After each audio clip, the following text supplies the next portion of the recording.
A practical example. The order was founded to ransom Christian captives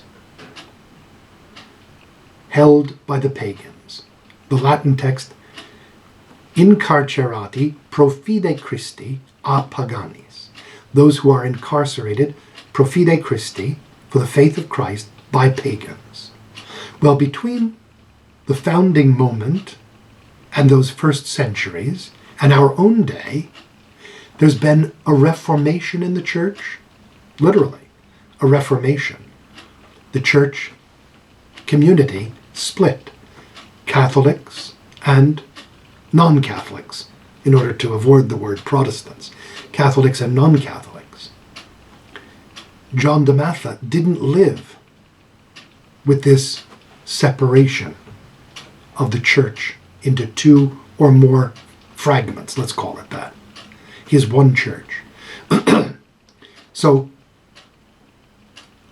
are Trinitarians today called to ransom those who are incarcerated, persecuted, held in by non-Christians? For only Catholics? Are we called to ransom only Catholics? Or are we still called to ransom any Christian held in captivity, held bound, persecuted by non-Christians, pro apaganis, by the pagans, as we used to say? So these are our three requirements: establishing and making accessible the entire corpus of writings of the founder, understanding the historical circumstances of the writings, and thirdly, appreciating the language and symbols that are used. Determining the text and their historical context, and appreciating their literary forms and symbols, provide the basis for a productive dialogue with the founder and the founding community. Interestingly, John founded the first word of the text of the rule, fratres, the brothers of the house of the Holy Trinity. The brothers of the house of the Holy Trinity. So his intention was to found a community. So we have to dialogue with John and the founding community as much as possible, with as few elements that we have that form the corpus of his writings and their contribution. Today's community, the community of this very moment, must bring important contemporary questions to the texts of its foundation and attempt to find there not so much the answers to present questions as the resources for a meaningful interpretation of its contemporary situation. In such an exchange, in such a dialogue, it's important for the community to recognize the effects of time and culture not only in the foundation texts, but in its own principles and its own reflections. In such a dialogue, it is important for the community to recognize the effects of time and culture, not only in the foundational texts, but in its own principles and reflections. Finally, the community must permit the founder, through the texts, to question its own understanding of life and the life situations in which it finds itself.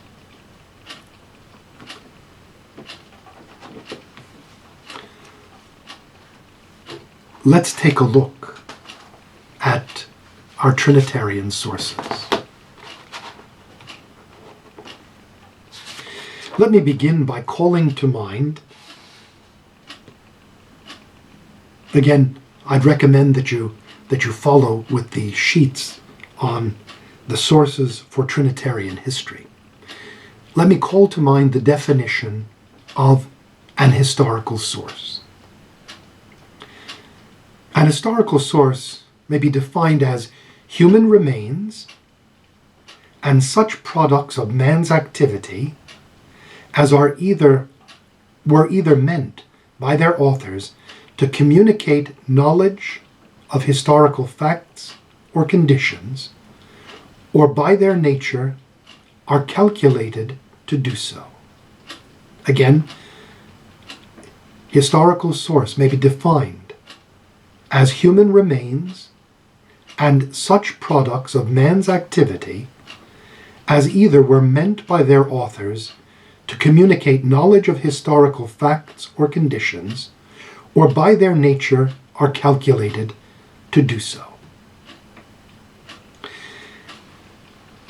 The objective of historical research, the fancy name for that is heuristics, is to locate such sources and to mine out what these resources can furnish by way of information about the past.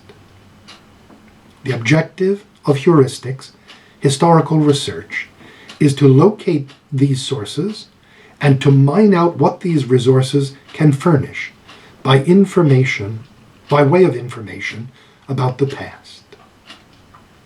Historical sources fall into two categories: primary sources and secondary sources. Primary sources are those which depend on no other source and therefore are direct and immediate. What are examples of primary sources? Laws, charters, agreements, transactions, grants, official records, contemporary chronicles, some examples of primary sources. What is a secondary source? A secondary source is a source which depends on previous sources and therefore is directed or mediated, is indirect or mediate. For example, copies of the above mentioned laws, charters, agreements, copies of them. The copy depends on the primary source. It's only a copy. Whether it's faithful in being copied or not is the question to be investigated. So it depends on a primary source. Copies of the above mentioned or accounts based on earlier or more original sources. For example, our textbook by Father Vitko, The Order of the Holy Trinity of Captives, is clearly a secondary source. So we divide sources into two categories, primary and secondary. A further distinction is to be made regarding historical sources between documents and testimonies. Documents in which the actual historical fact presents itself directly to the historian. Documents are those texts in which the actual historical fact presents itself directly to the historian. For example, papal letters, the original papal letter. Edicts, the original edict. Registrations of chanceries, for example, the Registra Vaticana, the Vatican registers. Contracts, the original text of the contract. So that's the first of the distinctions regarding historical sources. Document. If it's not a document, it's called a testimony. Testimonies give witness to documents. For example, annals, memoirs, chronicles that are not contemporary.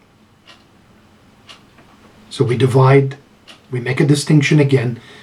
In addition to primary and secondary sources, we make a distinction between documents and testimonies. All original documents are primary sources. All original documents are primary sources. Some documents are primary sources, others aren't.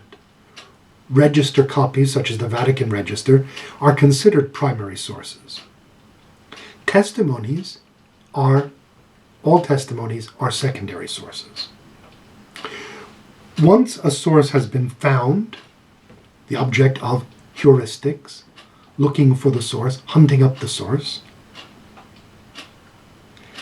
and it's been categorized as primary or secondary, and classified as a document or a testimony, the historian must then appraise or criticize, in the best sense of the word, the source regarding, first, its authenticity, second, its integrity, and third, its credibility. We have to appraise the source that we've found, that we've categorized as primary or secondary, and classified as document or testimony. We have to appraise it in terms of its authenticity. What does that mean? The source affirms the truth of itself or actually has the origin it claims to have. The source affirms the truth of itself or actually has the origin it claims to have. The integrity of the source. We have to appraise the integrity of the source. The source has the same form textually as that in which it left the author's hand. Integrity, the source has the same form textually as that in which it left the author's hand. In other words, nobody came along and opened up the text and added something or took something away from the text. The third element in our appraising the source, its credibility. The contents of the source can be believed. The contents of the source can be believed.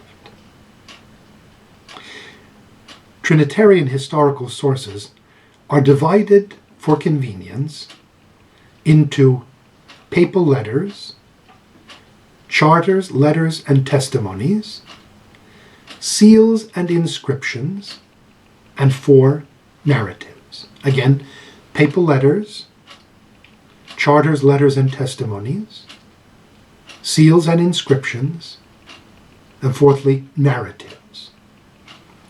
In addition to these 4 types of sources, this history course will also concern itself with the transmission of these sources through transcription, taking the source as it occurs, as is written down, and in a sense deciphering it, because Latin texts have a lot of abbreviations.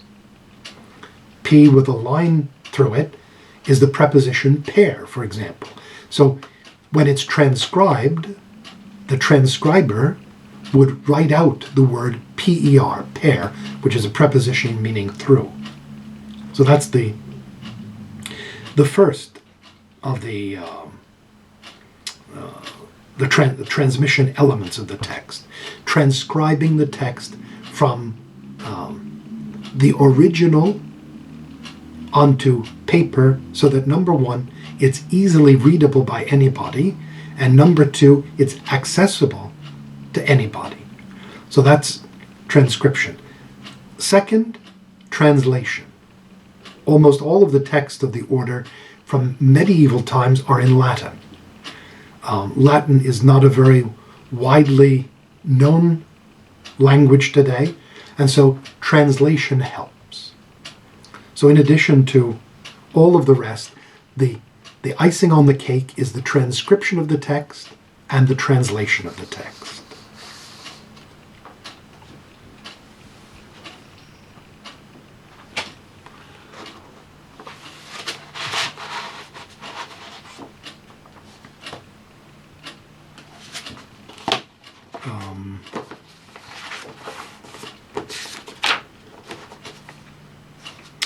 Let's take a little bit of look at the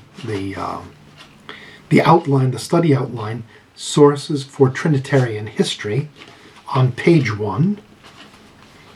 Some categories of Trinitarian sources.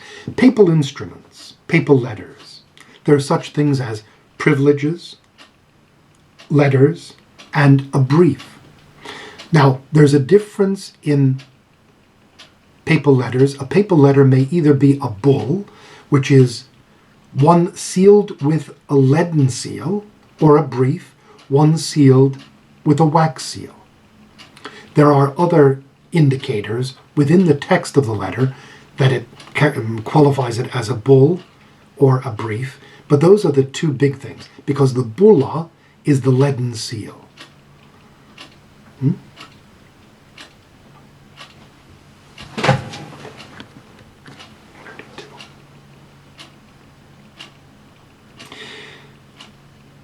Operante Patre Luminum of the 3rd of February 1199 is a papal privilege. It is a bull. I have seen it.